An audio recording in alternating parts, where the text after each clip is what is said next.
Quiero hablarles en esta oportunidad algo poderoso. Tiene que ver con nuestra mente. Salomón, hace 3000 años atrás, dijo algo muy importante. Tal cual es el pensamiento del hombre en su corazón, así es él. La palabra corazón en el hebreo está referido al subconsciente de la persona. Lo que está diciendo Salomón es tal cual es tu subconsciente, así tú eres. Todo lo que hay en tu subconsciente es la materia prima con la cual tú vas a edificar toda tu vida.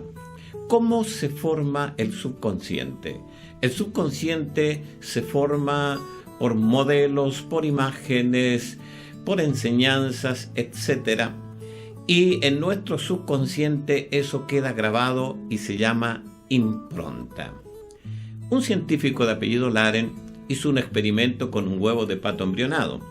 Cuando el patito rompió el cascarón, él tenía una bota de mujer atada con un hilo.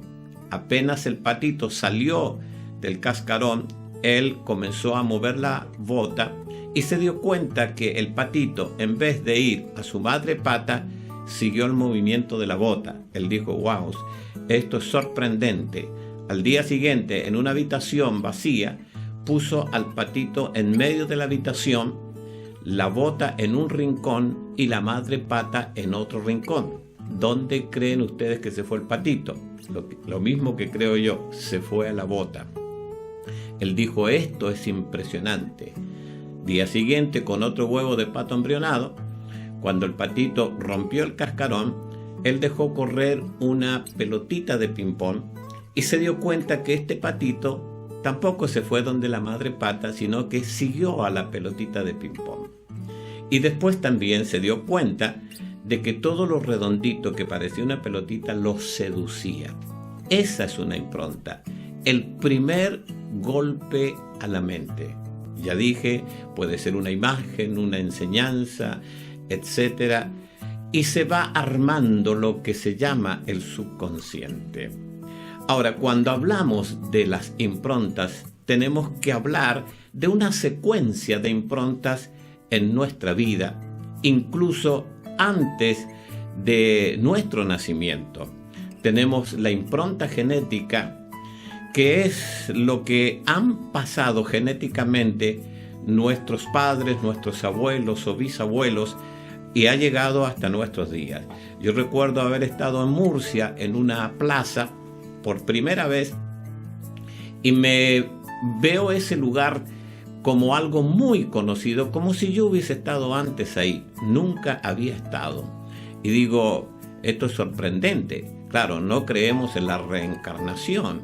Entonces me puse a pensar y caigo en la cuenta de que mi abuelo era murciano, y yo digo, mi abuelo ha tenido una fuerte experiencia aquí en esta plaza y lo pasó genéticamente a las próximas generaciones. Y usted se dará cuenta en su diario vivir que hay cosas que las tiene genéticamente incorporadas y que usted nunca las aprendió de un libro, nunca se las dijeron, pero eso viene en la genética. Luego tenemos la impronta prenatal. Cuando la madre está embarazada, el niño se está gestando en el vientre de la madre, ese niño también es improntado. Son tan inteligentes los niños que están en gestación que los japoneses han inventado un sistema para enseñarles a hablar a los niños en la panza.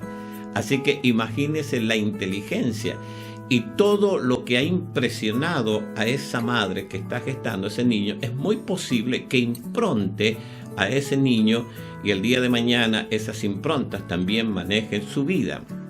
Tenemos la impronta en un estado alfa. El estado alfa va desde el año de nacimiento hasta los 5 años o 6 años aproximadamente, donde el niño todo lo cree. Todo lo que tú le digas a un niño en estado alfa lo va a creer. Por eso los niños creen en el Papá Noel, los niños creen en la cigüeña, los niños creen en el ratoncito Pérez. Todo lo que tú le digas a los niños en un estado alfa, el niño lo va a creer. Por eso no podemos jugar con los niños, prometerle cosas a los niños si no la vamos a cumplir, porque el niño está creyendo todo.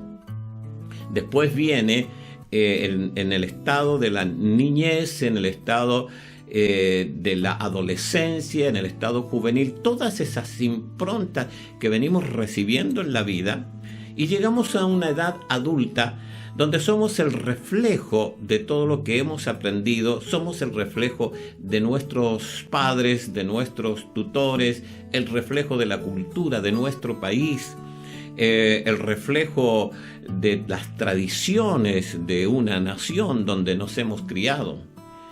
Yo recuerdo haber estado en República del Salvador, tenía que dar unas conferencias y fue una recepción inusual para mí, nunca lo habían hecho. Cuando yo pongo el pie en el umbral de ese salón de conferencias, el recibimiento era muy particular. La bandera de mi país enfrente y el himno nacional de mi país.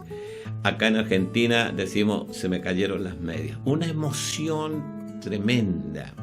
Claro, yo llevaba 8 meses viajando fuera de mi país y que me hagan un recibimiento de ese tipo fue algo que en realidad interiormente sacudió mi vida. Entonces me puse a pensar, ¿qué tiene de mágico ese paño con 3 colores y una estrella? Y esa música con esa letra. Claro, yo recordé que todos los días lunes a la mañana, cuando yo iba al colegio, un compañero mío izaba la bandera y cantábamos el himno. Entonces fui improntado con el himno nacional de mi país. No me pasa con el himno de los Estados Unidos, no me pasa con el himno de Colombia, con el himno de México, porque yo no fui improntado en esos países. Estoy diciendo que tomamos toda la enseñanza, todo lo visual y vamos haciendo dentro de nosotros un cúmulo de cosas que están metidas en el subconsciente. Y con el subconsciente nosotros vamos a movernos, vamos a desarrollar lo que tenemos que desarrollar. ¿Cómo opera una verdad o cómo opera una mentira en la vida de la gente? La verdad o la mentira entran por el consciente y todo lo que hay en el subconsciente reacciona a lo que entra por el consciente. Cuando hablamos de la mente, tenemos que hablar de 2 plataformas poderosísimas, el consciente y el subconsciente. El subconsciente, ya digo, está formado por estas improntas que termina siendo una filosofía de vida en la gente. Filosofía de vida es el estilo, el modelo, las cosas que vas a hacer y cómo las vas a hacer de acuerdo a lo que hay en tu ser interior. Por eso Salomón bien dijo, tal cual es el pensamiento del hombre en su subconsciente, así es él. Entonces una verdad o una mentira operan de la misma forma, entran por el consciente y todo lo que hay en tu subconsciente va a reaccionar a lo que entra por el consciente. Estas improntas la Biblia le llama fortaleza. De algo tengo que agradecer a mi padre, un hombre que fue ejemplo, mi madre lo mismo, y nos enseñaron la palabra de Dios. Para mí era tedioso cuando era pequeño aprender largos pasajes bíblicos, pero era una obligación en casa estudiar la palabra y mi padre sabía lo que estaba haciendo. Estaba metiendo la palabra de Dios en el subconsciente de mi persona y de mis 10 hermanos. Nosotros somos 11. Bueno, ¿para qué? Para que cuando viniera algo que no era lo aprendido, el subconsciente lo rechazara. Cuando viniera una mentira, algo que no mutara con la palabra de Dios, entonces reaccionara nuestro subconsciente. De manera que hemos podido vivir una vida tranquila, ninguno de nosotros ha estado preso, ha estado metido en droga, porque desde pequeño nos improntaron con la palabra de Dios y hoy reaccionamos en nuestra vida a través de lo que nos enseñaron. Entonces quiero decirte algo, casi todas las cosas en la vida tienen que ver con las improntas. Ser evangélico es una impronta, ser musulmán es una impronta, ser católico es una impronta, ser testigo de Jehová es una impronta, ser simpatizante de un club también es una impronta. Alguien nos improntó en este caso acá en Argentina, con River, con Boca, en España con Barcelona, con Real Madrid, cuando yo le pregunto a la gente ¿por qué eres de tal club? El hincha de tal club. No, porque mi padre era de ese club y mi padre me improntó con esos colores y sigo ese club. Entonces te tienes que dar cuenta que las improntas terminan siendo una filosofía de vida en la gente. Cuando nosotros hablamos de filósofos y hablamos de los filósofos griegos, tenemos que entender que la palabra filosofía significa amor al conocimiento. Filos, amor, sofía, conocimiento. ¿Qué hacían los filósofos griegos? Los filósofos griegos se dedicaban a pensar. Pensar es un gran trabajo, de ahí que hay mucha gente que no piensa. Recordar es fácil, pero pensar es un trabajo. Ahora, no creamos nosotros que pensar es dejar la mente en blanco y que nos caiga una ficha, nos caiga un pensamiento y nosotros decimos, wow, qué pensamiento que se me vino. No, pensar viene por mirar y analizar las cosas y luego traer un pensamiento. En este caso, los filósofos griegos traían un pensamiento que pudiera dar una mejor calidad de vida a la gente, solucionar los problemas de los seres humanos, de las redes sociales. Entonces ellos observaban la conducta de los hombres, luego se ponían a pensar cómo podían ser corregidas esas conductas. Y venía un pensamiento, y cuando venía un pensamiento que trajera solución a la vida de los hombres, entonces ellos llegaban a amar tanto ese pensamiento que de ese pensamiento hacían una teoría, de esa teoría hacían una práctica y de esa práctica hacían un estilo de vida. Ahora, cuando alguien tiene filosofía de vida, eso es muy difícil romper. Romper filosofía es algo tan complicado para el ser humano. ¿Por qué? Porque a nadie le gusta que le digan que lo que está pensando está mal. Porque con la mejor intención, nuestros padres, nuestros tutores, nuestros maestros, tal vez nos enseñaron cosas que no mutaban con el consejo de la palabra. Ellos estaban convencidos que las cosas eran así, entonces por eso transmitieron a sus próximas generaciones el mismo conocimiento. Pero romper filosofías de vida, porque es difícil, porque el pensamiento se endurece en la mente como una piedra. Por eso el libro de Jeremías dice que la palabra es como un martillo que rompe la piedra. Cuando la palabra entra, es como un haz de luz que llega a la mente y rompe las filosofías de vida y deja establecida la luz de la palabra entre el alma y el espíritu, porque la Biblia dice que toda palabra es como espada de dos filos que penetra hasta partir el alma y el espíritu. Cuando entra la palabra, entonces te deja la luz en el alma y te deja la luz en el espíritu, y tú puedes ver qué es lo que es del alma y qué es del espíritu. Y podemos entonces entrar en una segunda fase. Las improntas manejan toda nuestra vida.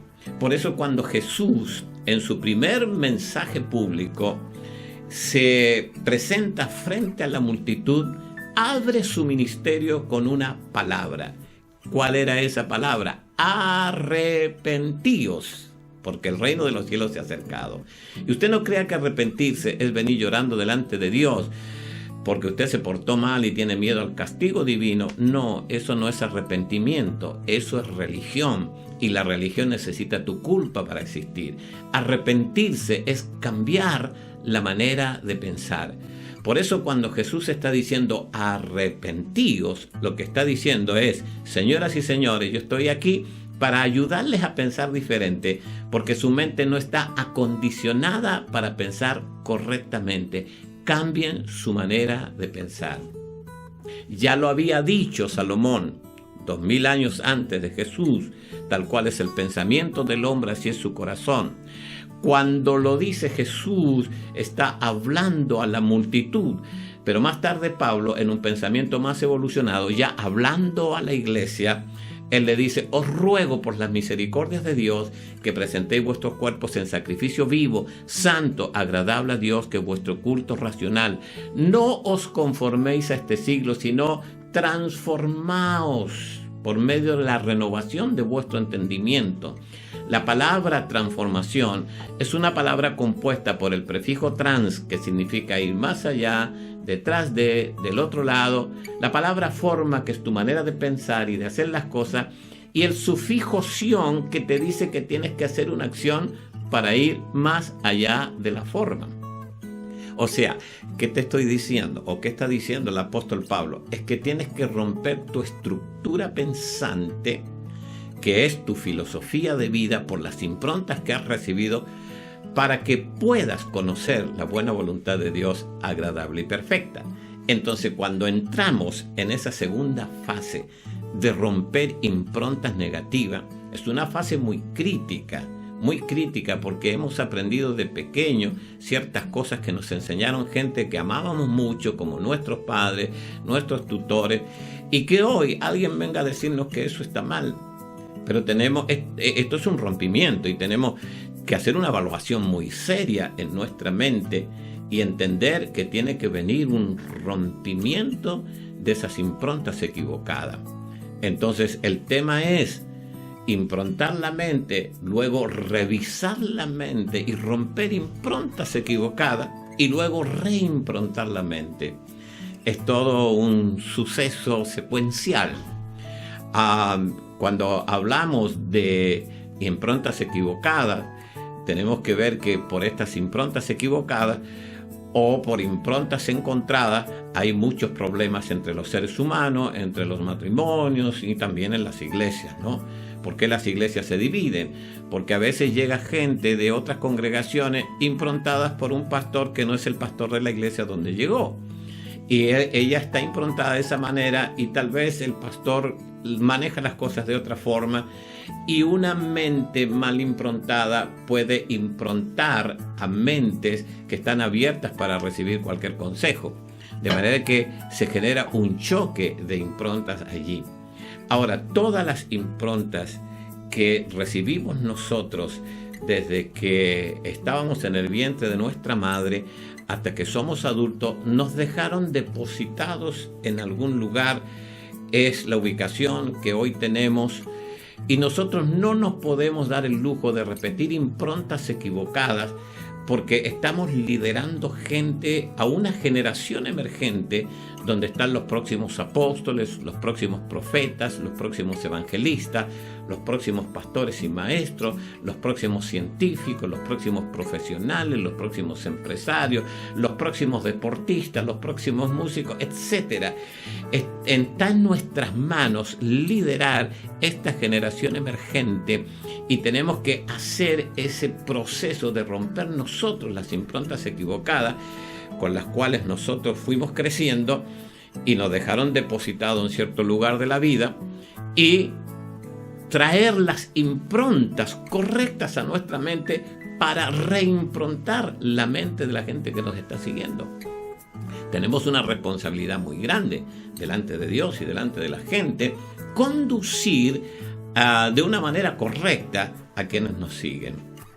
Bueno, es importante que veamos esto como una gran responsabilidad, y que revisemos nuestra mente, nuestro ser interior, a ver si todo lo que nos dijeron muta con la voluntad y el consejo divino.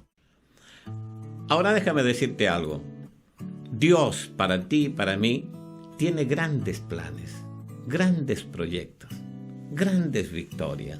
La Biblia dice que iremos de poder en poder, de gloria en gloria, de victoria en victoria. Promesas dadas de muchos años que hemos venido escuchando a través de los profetas, a través de nuestros padres, en nuestro caso que tenemos padres que fueron cristianos y nos educaron. Pero ¿por qué la gente no logra los objetivos con Dios? Juntamente es por el tema de las improntas. Recuerdo a Israel, Dios le da una promesa a Abraham, el padre de los israelitas, y le dice que le va a dar una tierra donde fluye leche y miel, conocida como la tierra prometida. Los israelitas han salido de la esclavitud de Egipto aquella noche cuando pasó el ángel de la muerte, y las casas que tenían pintada los dinteles de las puertas y los postes haciendo una línea de sangre, y ellos detrás en la retaguardia de esa línea fueron salvos todos los de esa casa, más los que no tenían la pintada, los dinteles y los postes de sus casas. Entró el ángel y mató a los primogénitos, murieron los primogénitos de cada familia y también los primogénitos de los animales. Ellos fueron liberados de esa manera, con brazo poderoso y fuerte. Antes ya habían pasado las plagas que nos habla el libro de Éxodo. Pero entran al desierto y tienen un gran problema. Han visto a Dios liberarlos de una manera sobrenatural y extraordinaria. Tienen un líder llamado Moisés, uno de los líderes más grandes de la historia de la humanidad. Un escritor, un estadista, hacedor de milagros, el hombre más manso de la tierra, recibe las tablas de la ley en el Sinaí, baja luminoso, la gente no podía mirar su rostro. Imagínense la capacidad extraordinaria de ese líder. Pero ellos no entraron a la tierra prometida. Toda esa generación que lideró Moisés murió en el desierto. Aproximadamente 60 funerales por día. Esa generación quedó sepultada en el desierto. Y tú te preguntas por qué.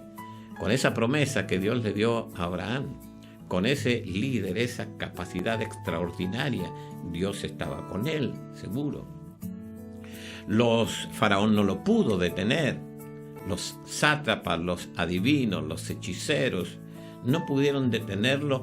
Con toda su astucia no pudieron detener a los israelitas. El desierto no lo pudo detener. Los cananeos no pudieron detenerlo.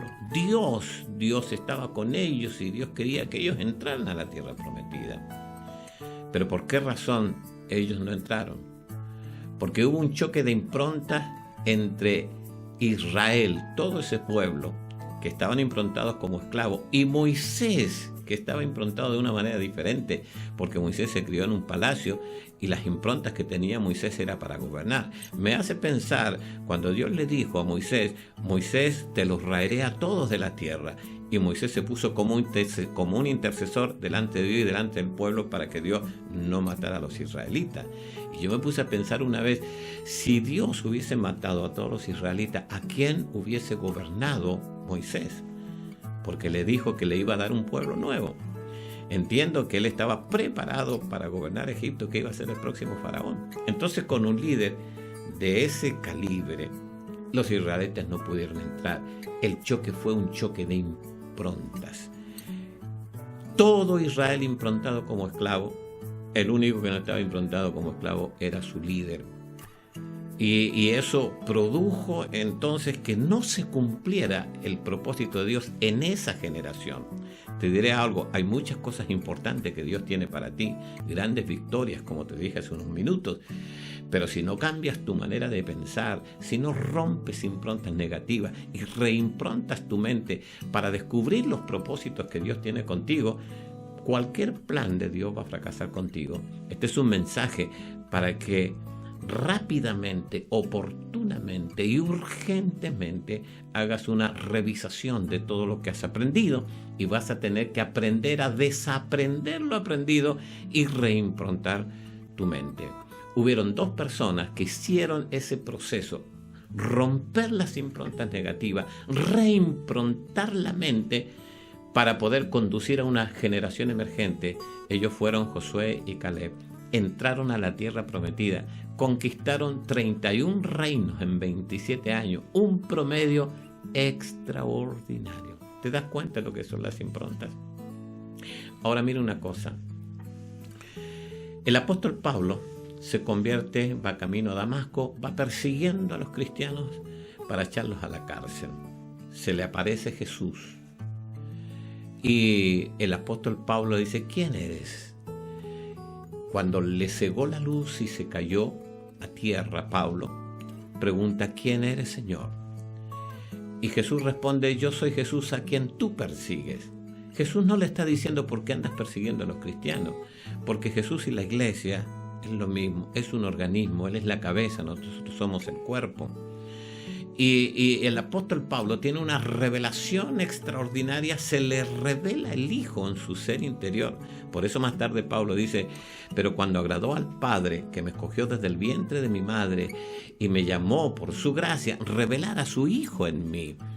Pablo dice eso porque tiene la seguridad de que el Hijo ya está dentro, ha hecho habitación, se ha tabernaculizado en él. Y el apóstol Pablo, cuando tiene esa revelación, no se va a la matriz de Jerusalén donde están los otros discípulos. O sea, en términos normales, si alguien se convierte, ¿dónde tiene que ir?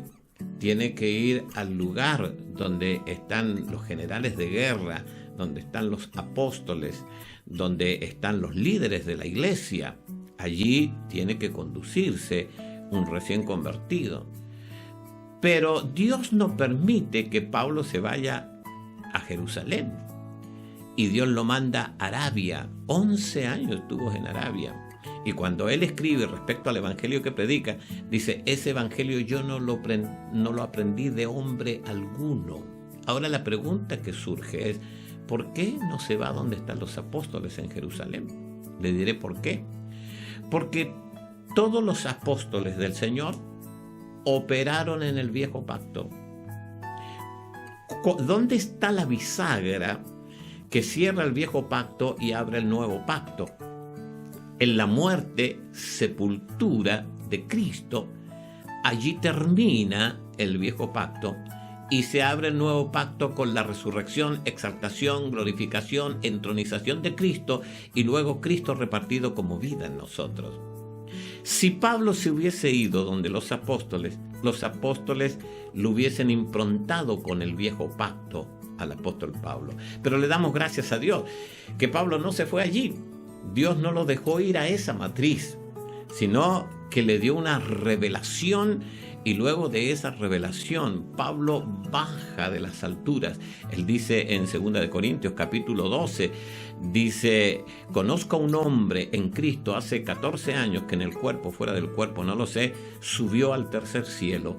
Y a tal hombre conozco en Cristo que fue en el cuerpo, fuera del cuerpo, no lo sé, Dios lo sabe, subió al tercer cielo y oyó cosas inefables que no se le ha dado explicar al hombre. Él subió a las oficinas generales de Dios, le miró el tablero a Dios y bajó con todo el diseño bien definido para la iglesia. Si Pablo se hubiese ido a Jerusalén, nosotros todavía estaríamos en el viejo pacto, en las liturgias del viejo pacto, pero gracias a Dios que vino la revelación del nuevo pacto a través del apóstol Pablo con ese diseño que bajó del cielo, y él se constituyó en el perito arquitecto de la iglesia.